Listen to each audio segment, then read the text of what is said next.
其實呢段片係專係為咗老師或者學生而拍嘅，咁所有調音師都識教㗎啦，咁所以咁當然啦，我啲片都唔係俾調音師睇嘅，咁係啦，希望呢啲嘢可以幫到大家喺彈琴嘅時候咧，有可以彈得更加好啦，同埋發揮得更加理想啦。大家好啊！今日咧我會同大家講一講咧個 pedal 係點樣調校嘅，因為近排我遇到啲 case 咧有啲比較年長嘅鋼琴老師咧，佢用個 pedal 嘅時候咧，佢係習慣咗踩到最底咧個 pedal 先至有弦音反應㗎。咁其實正常一個琴咧嗰個 setting 係你踩落去咧大概3mm 度啦，跟住咧個pedal 就會有個弦音反應㗎啦。但係因為咧好多時以前啲師傅啊，尤其是咁係唔會幫客人去重新調校嗰個 pedal 嘅，咁就變咗咧個 pedal 咧就螺絲啦，嗰粒調校螺絲就會越嚟越鬆，越嚟越鬆嘅時候咧個 pedal 就會越踩咧就會越去到最底嗰個位置先開始有反應。咁咧變咗咧有一班老師啊或者學生咧都習慣咗個 pedal 係去到最底咧先至有個弦音反應。咁其實個人習慣嘅嘢就好個人嘅呢啲。咁但係咧，如果你將呢個習慣去到一部新琴或者一啲演奏廳啊，又或者啲比賽嘅鋼琴上面，而嗰部琴咧個標準係而嗰部琴嘅 setting 係標準正常嘅話，咁你用個 pedal 咧就會出好大問題㗎啦。今日咧我會教下大家咧點樣自己去調校嗰個 pedal 螺絲，同埋要注意啲乜嘢地方。要調校個 pedal 咁啊，又係啦，捐落去個琴底啦。所以我話成日咧做調音嘅咧，就好似整車咁，成日都要捐落個車底下面。其實都幾辛苦、幾粗重嘅呢個工作。嗱，我記得咧set 個 pedal 咧，之前有啲片已經係教過大家㗎啦。不過我再講多一次啦。嗱，我而家拍咗三角琴先，遲啲我去到有 upgrade 嘅地方，我就拍 upgrade 俾大家睇。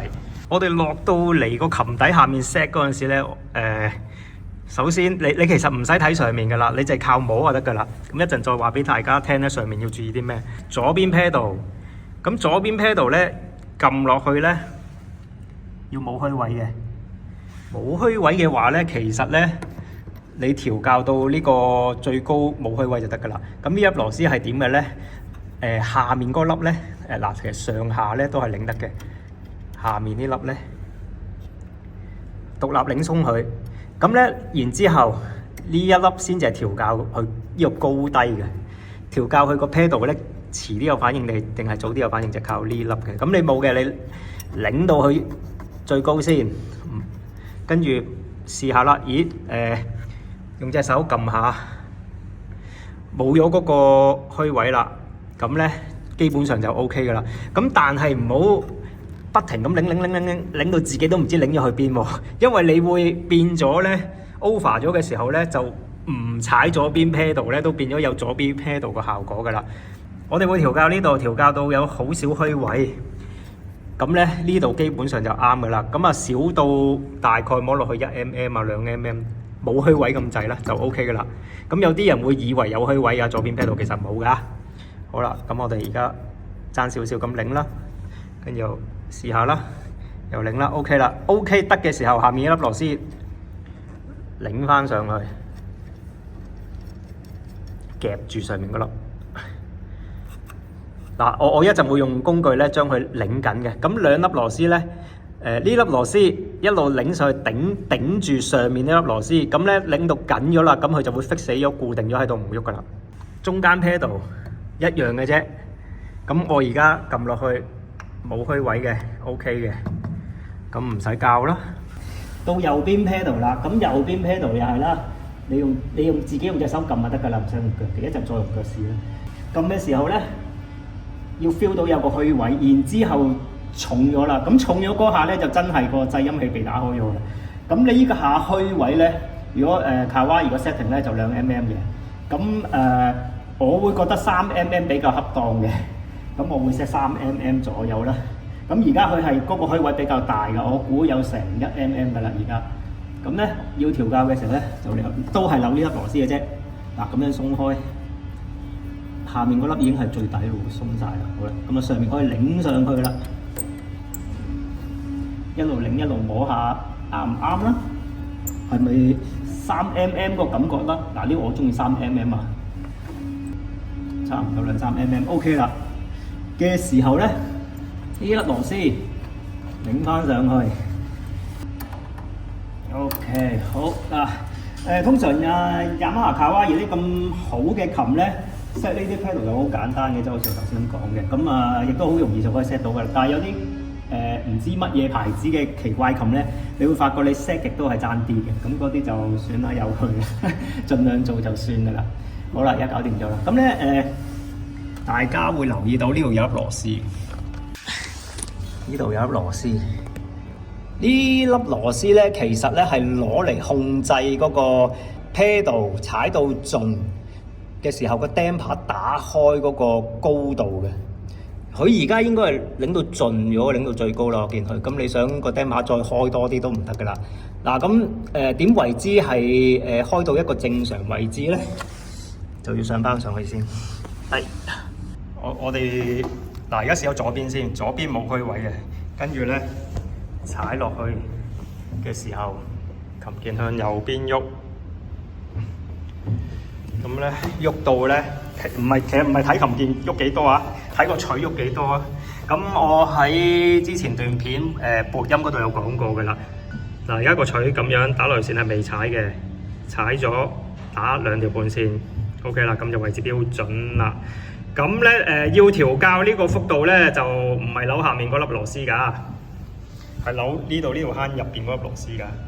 右邊 pedal 咧踩到嗰3mm 虛位之後，真係踩落去嘅時候咧，實嗰下個掣音就打開啦。咁咧開幾多為之啱咧？三角琴啊，你踩到盡，然之後彈黑色鍵。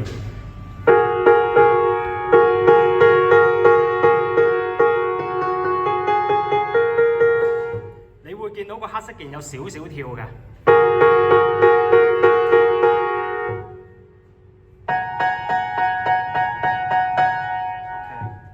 嗱有咁少嘅跳動咧，咁就為之正常，個開嘅幅度係啱嘅啦。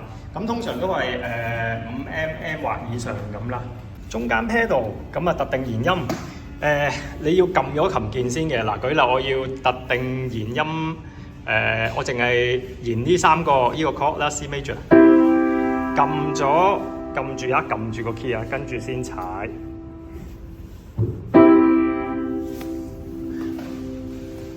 哦，係啊 ，B G 唔係喎 ，B G 唔係特定弦音啊 ，sorry，B G 係低音弦音 ，only 低音弦音。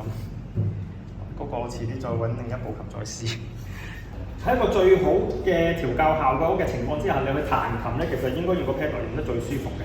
個腳踏嗰個呈現效果嗰個位置咧，喺你隻腳咧係踩落喺個面嗰度，你就可以做到好多嘢。即係一啲咩踩 half pedal 有少少漏音啊，嗰啲動作咧，你就可以好輕鬆咧可以做到㗎啦。由於而家係最好嘅狀態咧，咁變咗個 damper 開得夠大啊！開得夠大嘅時候咧，亦都唔會因為你撳琴鍵嘅時候嗰個琴鍵尾咧係會撞到個 damper， 產生多一個重量去影響你彈琴。喺 upright 同埋三角琴都唔會出現呢個狀況。咁所以咧一個最理想嘅 pedal 嘅調整咧係非常之重要嘅，對你演奏都非常重要。咁如果話好似有啲客人咁，話好耐都唔調校喎，咁佢螺絲鬆晒，鬆到去最底先至有弦音效果嘅時候咧，咁咧就變咗佢嗰個掣音咧，其實打開嘅空間係唔夠嘅。其實佢每彈一下咧，嗰個琴鍵尾都會撞到嗰個掣音，令到佢彈嘅時候咧，個琴鍵去到差唔多落底嘅時候係多咗一個重量，係影響到佢嗰個彈奏。所以咧呢一個調校咧我覺得如果你係初學鋼琴嘅咧，你最好自己都識得去調校咧，咁就可以自己揾到一個 fit 自己腳型、fit 自己腳嘅動作，同埋自己係最舒服嘅一個踩 pedal嘅一個姿勢啊！咁你可以揾到啲你可以自己去調教咯，自己去衡量咯，而唔係習慣咗一個最唔好嘅踩腳踏嘅感覺咯。我哋而家講下立式琴嗰個 pedal 點樣去 setting 啊？咁咧嗱，而家咧呢部琴啱啱打開嘅，咁我咧踩到差唔多落到底啊，先至 feel 到咧有一下重咗嘅感覺。咁重咗嗰下感覺其實就係個製音器打開嘅時候俾到你嘅嗰種感覺嚟。咁咧踩，跟住嗱大家見到佢開嘅，咁但係咧而家咁係開得唔夠嘅，我踩到落底啦都開得少少嘅啫。開下面塊板，嗱呢部Yamaha U1 啦，好簡單啦，開下面塊板就呢條鐵推高，咁佢就甩出嚟㗎啦。好多琴都係咁嘅設計嘅啫，其實。然之後呢度左中右3個 pedal 嘅調校螺絲，左中右，咁右邊 pedal 就係呢個啦。咁好嘅，將呢個扭落去咧就得㗎啦。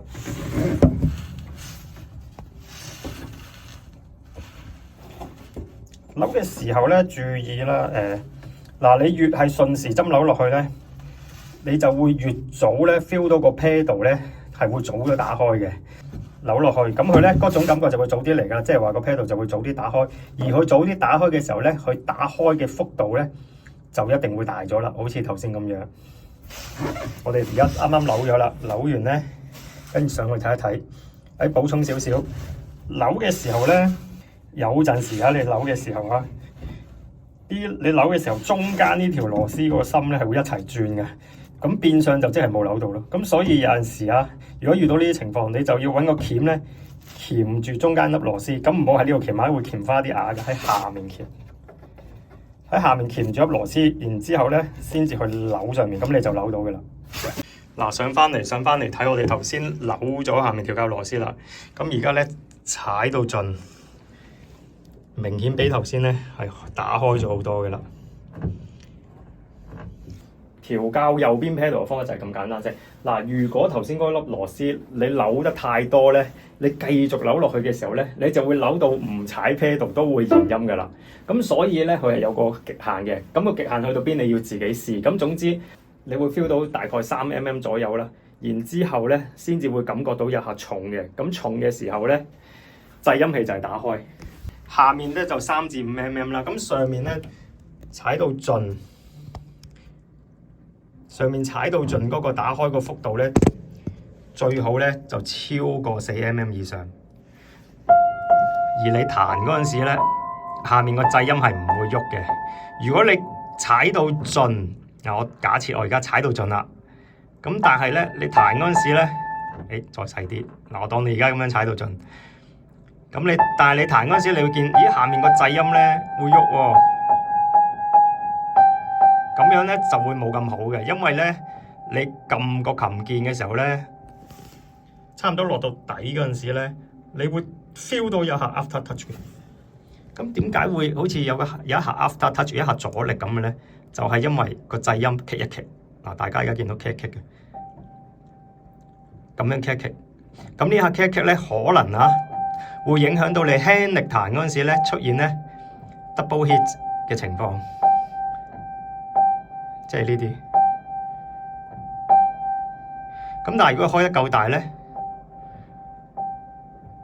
你細力彈咧係冇咁容易會有嗰個 double hit 嘅。咁咧踩 pedal 嗰個應用方法咧，我喺呢度唔教啦，因為我唔係鋼琴老師。咁雖然我識彈琴啫，但我唔係鋼琴老師。咁但係大家自己去研究一下，揣摩一下到底係點樣做啦。例如一啲 half pedal 嘅應用係點樣啊？咩叫 half pedal 咧？就係你踩嘅時候啱啱就去到重重地嗰下感覺。咁其實嗰個製音咧係開咗少少嘅啫。咁佢就唔係開晒，咁於是咧就會出現一個好似有少少延音，但係咧又唔延得晒嘅嗰下感覺，我哋叫 half pedal。咁樣踩晒落去就一定係延音，唔踩就一定係止住音嘅。踩一半有少少漏音嘅感覺嘅 half pedal 就係呢樣嘢。如果大家踩右邊 pedal 咧，打開嘅時候咧，開到盡啊，開到盡啦，都係唔夠大，可能踩到落底嘅時候都係咁樣開得少少嘅時候咧，你就要重新調校，係調校呢一個 damper wire 啦。咁啊，調校嘅方法咧，我就唔喺呢度詳細講啦，因為都幾複雜，而且唔係熟手嘅唔係熟手嘅咧，你越整會越衰嘅，因為呢條鐵，如果你個角度一整唔啱嘅時候咧，因為個角度整唔啱咧，咁個壓線位咧就唔啱噶啦，跟住咧你個指音器就會長期漏音，你條線就永遠都好似指唔住啲聲音咁噶啦，咁所以我唔建議大家咧喺未學過嘅情況之下自己去調校，所以喺呢一方面如果有問題嘅，最好揾翻師傅去幫你。咁呢個 pedal 咧就其實最好咧就靠大家自己咧去調校，然之後咧揾到一個自己最適合亦都最舒服嘅一種感覺。調校右邊 pedal 咧，其實最好係由用家自己去調校翻係最理想嘅，因為每個人嘅腳嘅大細啦、腳嘅力度啦、感覺咧，全部都唔同嘅。咁所以咧，實有一套咧係最適合自己嘅調校嘅方法喺度嘅。咁啊，希望呢個視頻可以幫到大家去認識鋼琴嘅結構之餘，亦都可以學識一啲彈琴上面嘅一啲應用嘅知識啦。咁啊，好，咁我哋下一個視頻再見啦。咁有任何問題嘅，歡迎留言。咁啊，記得訂閱我哋嘅頻道。我哋下次再見啦，拜拜。